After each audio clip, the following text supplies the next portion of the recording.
আজ মঙ্গলবার 13ই আগস্ট 2024, 29শে শ্রাবণ 1431 বঙ্গাব্দ। আজকের সংবাদের সারসংক্ষেপ থেকে জানিয়ে দিচ্ছি দেশের ও বিশ্বের সর্বশেষ সংবাদ।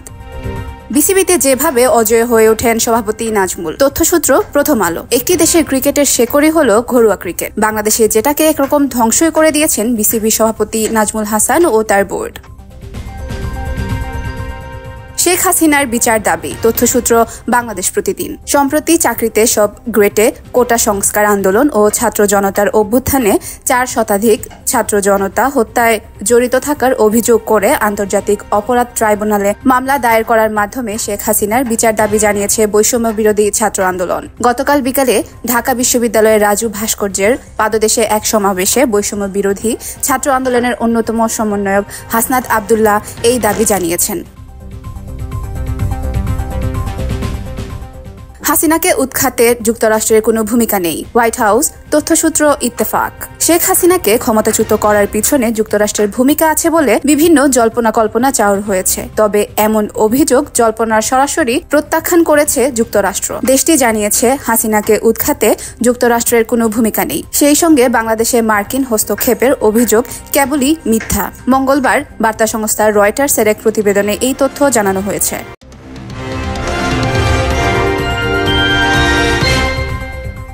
আপিল বিভাগের 4 বিচারপতির শপথ আজ। তথ্যসূত্র কালের কণ্ঠ। সুপ্রিম কোর্টে আপিল বিভাগের নবনিযুক্ত 4 বিচারপতি আজ মঙ্গলবার শপথ নেবেন। সকাল 10:30টায় জাসেস লাউঞ্জে অনুষ্ঠিত হবে নবনিযুক্ত বিচারপতিদের শপথ গ্রহণ অনুষ্ঠানে। সুপ্রিম কোর্টের আপিল ও হাইকোর্ট উভয় বিভাগের বিচারপতিরা উপস্থিত থাকবেন। চালু হলো লোকাল ট্রেন। তথ্যসূত্র নয়াদিগন্ত। আন্দোলন ও সরকার পতন ঘিরে সহিংসতার কারণে বেশ কয়েক সপ্তাহ বন্ধ থাকার পর মঙ্গলবার আবারও লোকাল ট্রেন চলাচল শুরু হয়েছে। এদিন সকাল থেকেই বিভিন্ন রুটে ট্রেন চলাচল শুরু হয়, তবে প্রতিটি ট্রেনেই যাত্রীর সংখ্যা তুলনামূলক কম দেখা গেছে।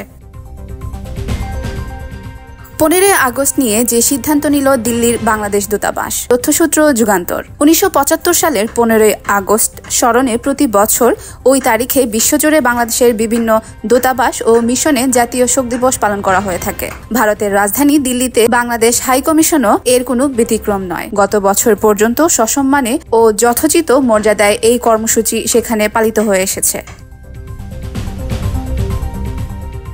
ইন্টারনেট বন্ধ করেছিল বিআরটিসি ও এনটিএমসি। তথ্যসূত্র সমকাল। সরকারি চাকরিতে কোটা সংস্কারের দাবিতে আন্দোলন এবং পরবর্তী সময়ে সরকারের পদত্যাগের 1 দফা দাবির অসহযোগ আন্দোলনের সময় সারা দেশে ইন্টারনেট বন্ধের নির্দেশ দিয়ে সরকারি 2 সংস্থা বাংলাদেশ টেলিযোগাযোগ নিয়ন্ত্রণ কমিশন ও ন্যাশনাল টেলিকমিউনিকেশন মনিটরিং সেন্টার, সেই সময় ডাক, টেলিযোগাযোগ ও তথ্য প্রযুক্তি প্রতিমন্ত্রী জুনায়েদ আহমেদ পলকও সরাসরি ফোন করে ইন্টারনেট বন্ধের নির্দেশ দিয়েছিলেন।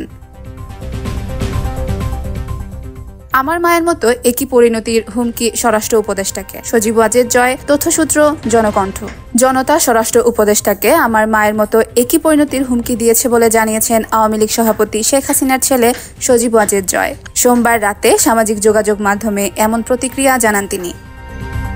অন্তর্বর্তী সরকারকে অন্তর্ভুক্তিমূলক করার আহ্বান জাতিসংঘ মহাসচিবের। তথ্যসূত্র মানবকণ্ঠ।